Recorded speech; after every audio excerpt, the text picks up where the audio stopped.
You do realize this is a black tie event, right? Not a work happy hour. My future sister-in-law didn't whisper it. She said it loud enough for the 6 people standing nearest to us to hear every syllable, her eyes dragging down the length of my dress with the slow, deliberate cruelty of someone who had rehearsed this moment. I just want to make sure you understand what you walked into. Some of us have standards here. She turned back to her champagne like I was a potted plant she had just rearranged and forgotten. The room didn't gasp. Nobody intervened. My fiancé was across the ballroom laughing with his cousins, oblivious. I stood perfectly still and let the words land. I checked my watch. It was 7:14 p.m. Before I tell you how I quietly ended my future sister-in-law's evening without raising my voice once, drop a comment and tell me where you're tuning in from. I want to know how far this story reaches. I didn't flinch. I didn't look for my fiancé. I didn't reach for my own glass of champagne to hide behind.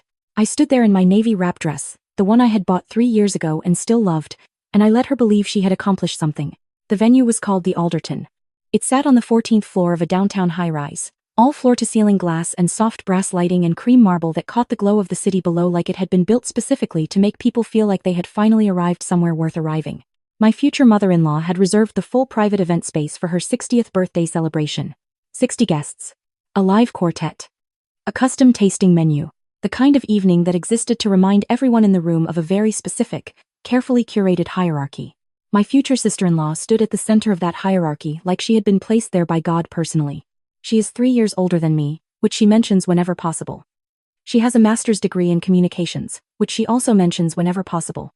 She married into a family with a house in the Hamptons, and she has never, not once in the 2 years I have known her, let me forget that I did not come from the same world. She is not cruel in the loud, obvious way that is easy to name and easier to dismiss. She is precise. She finds the specific angle that costs you the most and applies pressure there, and she does it with a smile that makes you wonder if you imagined the whole thing. The first time we met, she asked me what I did for work. I told her I was in design. She nodded slowly and said, "Oh, interior decorating. Like staging homes for sale." And then immediately turned to talk to someone else before I could answer. The second time, she introduced me to her friends as the girlfriend without using my name, then apologized later with a laugh, saying she was terrible with names. By the third time, I understood what she was doing. She was doing the math. She had looked at me and calculated that I was the safe target. The quiet one. The one without the last name or the pedigree or the obvious armor. She had decided I was the path of least resistance, and every small cut since then had been an investment in a larger project, which was to establish, clearly and permanently, that I did not belong here. What she did not know, and what I had chosen not to correct, was that she had miscalculated by several $1,000,000. I turned away from where she was standing and walked slowly toward the far window, the one that looked out over the city's east corridor. I set my clutch on the narrow ledge of the windowsill and looked out. The light spread below me like a circuit board someone had left lit. I had stood at this exact window before. I had stood here with a set of floor plans rolled under my arm and a construction crew 6 weeks behind schedule and a client who kept changing his mind about the marble inlay on the bar surface. I had stood here when this floor was nothing but raw concrete and exposed beams and the smell of fresh plaster. I had designed every inch of this room. Not decorated it. Designed it. Conceived it from an empty shell. The curve of the banquette seating along the east wall. The placement of the pendant lights over the bar. The acoustic panels disguised behind the textured wall treatment that meant the quartet sounded perfect from every corner of the room without anyone noticing why. The marble I had agonized over for 2 weeks before flying to a quarry in Portugal to choose the exact slab personally. My name was on the original permit application filed with the city. My firm's logo was on every page of the construction documentation stored in the building's management records. My signature was on the certificate of occupancy. I had never mentioned this to my fiancé's family. Not because I was hiding it, but because they had never asked a real question. They had asked what I did, and heard what they expected to hear and moved on. I had let them. I watched my future sister-in-law across the room now, holding court near the entrance, touching every arm she passed, laughing at precisely calibrated volume. She wore a gown that cost more than my first month's rent out of grad school. She looked extraordinary. She looked like someone who understood that power was a performance, and she had been rehearsing her entire life. I looked at the room around her. My room. The lighting I had specified to hit exactly this warm, flattering tone at exactly this hour of the evening. The acoustics I had engineered so that conversation flowed without strain. The flow of the space that moved guests naturally from the entrance to the bar to the dining area without crowding, which I had mapped out on paper about 40 times before I got it right. She was performing in my theater, and she didn't know I'd built the stage. I opened my clutch. I didn't open my social media. I opened my email. The message I was looking for had arrived that afternoon at 4:52 p.m., sitting unread in my inbox, It was from the director of properties at the Alderton Group, the company that owned and operated this building and 11 others like it across 3 cities. The subject line read, Contract Renewal Phase 2 Expansion. We are prepared to move forward with your firm for the full Phase 2 scope. Pending your confirmation, we will execute the agreement by end of quarter. The figure in the attached term sheet had 7 digits before the decimal point. I had not yet replied. I closed my email. I put my phone back into my clutch. I turned around and walked toward the bar. The bartender looked up when I approached. He was young, maybe 25, with the slightly overworked expression of someone managing a private event solo on a Saturday night. I asked for still water with lemon. He poured it and slid it across the bar with both hands, and then he paused. I'm sorry, he said carefully. You worked on this space, right? A few years ago? I recognized you from the article. I looked at him. He was slightly flushed, like he wasn't sure he should have said it. There was a piece in a trade magazine, he said. They did a feature on the renovation. Your photo was in it. I remembered because my roommate is studying architecture and I showed it to him. I smiled at him and said yes, that was me. He shook his head slowly. This is genuinely one of the most beautiful rooms I've ever worked in. The acoustics alone. I tell everyone. I thanked him. I meant it. I took my water and moved away from the bar before I let myself feel too much about that. Dinner was announced at 8. We were seated at a long central table, and I found my place card near the middle, positioned, as I had come to expect, as far from my fiancé as the seating arrangement would allow without being obviously insulting. He was at the far end near his mother. I was adjacent to a couple I had never met and across from my future sister-in-law's husband, who was perfectly pleasant and spent most of dinner talking about youth soccer leagues, which I did not mind at all. My future sister-in-law sat 2 seats to my left. Close enough to reach me without effort. Far enough that I couldn't always track what she was doing. The first course arrived. It was a single scallop on a smear of cauliflower puree, plated with a precision that made it look more like art than food. My future sister-in-law looked at it and said something to the woman beside her, and they both laughed. Then she glanced at me. I hope it's not too fancy for you, she said. Her tone was perfectly reasonable. I know this isn't exactly your usual scene. The table didn't react. It was the kind of comment that could be walked back in an instant. Just concern. Just checking in. Nothing to object to, nothing you could point at. I looked at her. I said, I'm comfortable here. She held eye contact for 1 beat too long and then turned back to her scallop. The second course came and went. The quartet shifted to something slower and more conversational. Glasses were refilled. My future mother-in-law stood and gave a short, warm speech that made people laugh in 2 places and teared up on one. She was a genuinely good woman. She had always been kind to me in the distracted, well-meaning way of someone who didn't pay close enough attention to notice what her daughter was doing, which I had decided was not her fault but was still a fact I lived with. Dessert was served. Individual chocolate tarts with salted caramel and a dusting of something gold on top. I was eating quietly, listening to my future sister-in-law's husband describe a particularly dramatic under-1-0 penalty shootout, when she spoke again. She leaned across the table and said it to the woman sitting directly across from her, but at a volume and angle designed for me. I heard some of the staff here actually thought she worked here when she came in. Can you imagine? She laughed lightly. I suppose when you show up to a gala dressed for a business casual Friday. The woman across from her gave a small, uncertain smile. I set down my fork. Very gently. The sound it made against the plate was barely audible over the music. I had stayed quiet for 2 years. I had absorbed every small cut and every precise, calculated dismissal, and I had told myself it was patience. I had told myself it was the long game. I had told myself that quiet dignity was more powerful than reaction. But I recognized this moment. I had seen it in the video analysis of my own life, playing back in my memory. I had lived in a studio without central heat for 4 winters because I was pouring everything I earned back into my business. I had taken a second job doing small residential projects on weekends to fund the overhead of my firm during the first 2 years when we were barely breaking even. I had designed this room, and the room on the 9th floor of a building in Chicago, and the private dining space at a resort in Charleston, and I had done it quietly and without ever asking anyone in this family to notice. I had shrunk myself to fit the shape they assigned to me, and I had told myself that was wisdom. It was not wisdom. It was a habit I had learned from being underestimated for so long that I had started doing it to myself. I looked at the room. My room. The lighting hitting the table at the precise angle I had calculated to make dinner service feel warm and intimate without being dim. The acoustic treatment behind the wall panels that meant 60 people could have 60 conversations simultaneously without strain. The bar surface that I had personally approved from a Portuguese quarry after rejecting 4 other samples. I picked up my water glass. I took 1 slow sip. Then I stood up. I didn't go to the stage. There was no stage. I didn't need one. I walked to the center of the room where the service captain was standing near the entrance to the kitchen corridor. His name was David. I knew this because his name was on every event staffing sheet I had reviewed when I was doing the operational walkthrough 3 years ago, and he had apparently been with the Alderton long enough to still be here. He looked up when I approached. "I'm so sorry to interrupt your evening," I said quietly, "but I need to borrow the room's presentation screen for about 2 minutes. I have something I'd like to share with the group. Is that all right?" He looked at me for one moment and then he said, "Of course. I'll have it queued up for you." I thanked him. I walked back to my seat and picked up my clutch. I opened my email. I opened the contract renewal document. I attached it to a new message draft along with 3 other files I kept in a folder I had labeled, somewhat privately, just in case. The article from the design trade publication with my photo and a pull quote about the renovation. The original project brief with my firm's letterhead. The permit application with my signature. I forwarded the draft to myself. I opened it. I held my phone loosely and walked to where David had activated the presentation screen mounted on the north wall, a 60-inch panel I had specified for exactly this kind of use. Private presentations, slideshows, speeches. I connected via the room's Bluetooth display system and cast my screen. My future sister-in-law was still talking. The dessert plates were being cleared. My fiancé was laughing at something his uncle said. The quartet had softened to something barely there. The first thing that appeared on the screen was the trade publication article. Full page.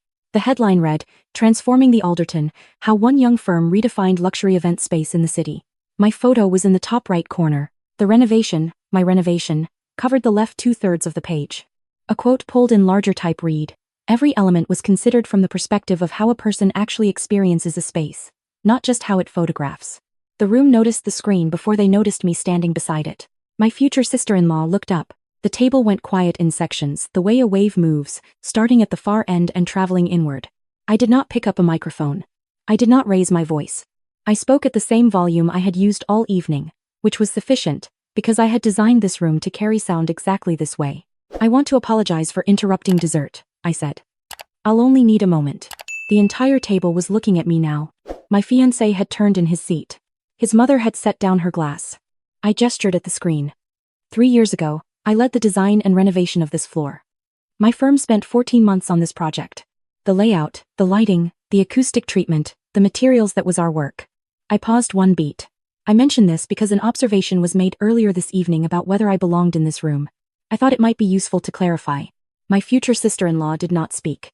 She was watching me with an expression I had never seen on her before. It was not anger. It was the very specific look of someone who has been running a calculation they believed was correct and has just been handed a result they cannot reconcile. I swiped to the next document, the contract renewal term sheet.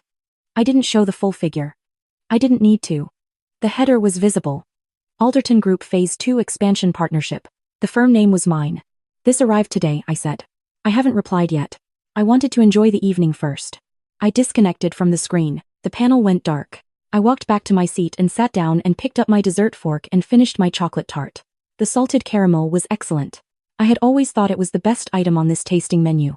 The table did not immediately recover. There was a long moment of readjustment, the kind where people decide collectively how to respond, recalibrating every assumption they had carried into the room. My future mother-in-law was looking at me with an expression I could not entirely read, not the distracted warmth I was used to, but something more focused, more direct. She set down her glass and I thought she was going to say something, but she picked it back up instead and just looked at me for a long moment and then nodded, once, very slowly. My fiancé had gone quiet. He was watching me from the far end of the table with wide eyes and a complicated expression that I could not fully interpret and that we would need to discuss in private later, which I had already decided would be a separate and important conversation. My future sister-in-law's husband leaned toward me from across the table. "I had no idea," he said. He meant it genuinely. He was not performing. "This room is incredible." "You did all of it?" I told him, "Yes, my team and I did." He shook his head. "The acoustics in here, especially. I'm a musician." Well, was. And I noticed it the second we walked in. "It sounds like a proper venue in here. That doesn't happen by accident." It does not happen by accident. It happens because someone spent 3 weeks testing speaker placement and absorption coefficients and argued with the construction manager about the density of the batt insulation inside the decorative panels until everyone on the project was tired of her. That someone was me. My future sister-in-law had not spoken since I sat back down. She was finishing her tart with her eyes on her plate. She had put down her commentary with the careful precision of someone who understands that she has lost the room and is now managing her exit. The evening wound down the way these things do. People moved from the tables to the windows to small standing clusters near the bar. The quartet moved to something unrecognizably smooth. My future mother-in-law made her rounds, accepting birthday embraces, laughing at stories, landing briefly beside each guest with the practiced ease of a woman who had been hosting events like this for 30 years. She reached me last. She held both my hands, which she had never done before. Her grip was firm and warm and entirely different from the vague friendliness I had always received from her. "I owe you an apology," she said quietly, below the ambient conversation. "I should have paid more attention." A good mother pays attention. I told her she didn't need to apologize. She shook her head.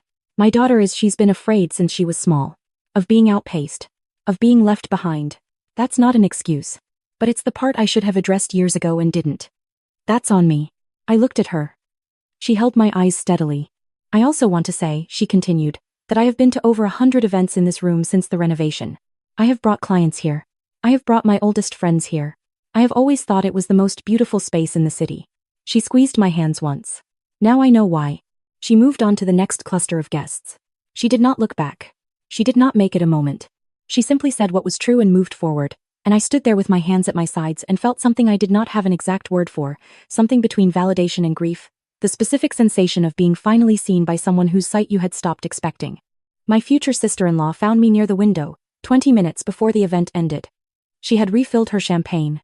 Her posture was controlled and upright and exactly as composed as always, but something in her face had shifted by a fraction, like a painting rehung an inch to the left that you can tell is wrong even before you identify exactly what changed.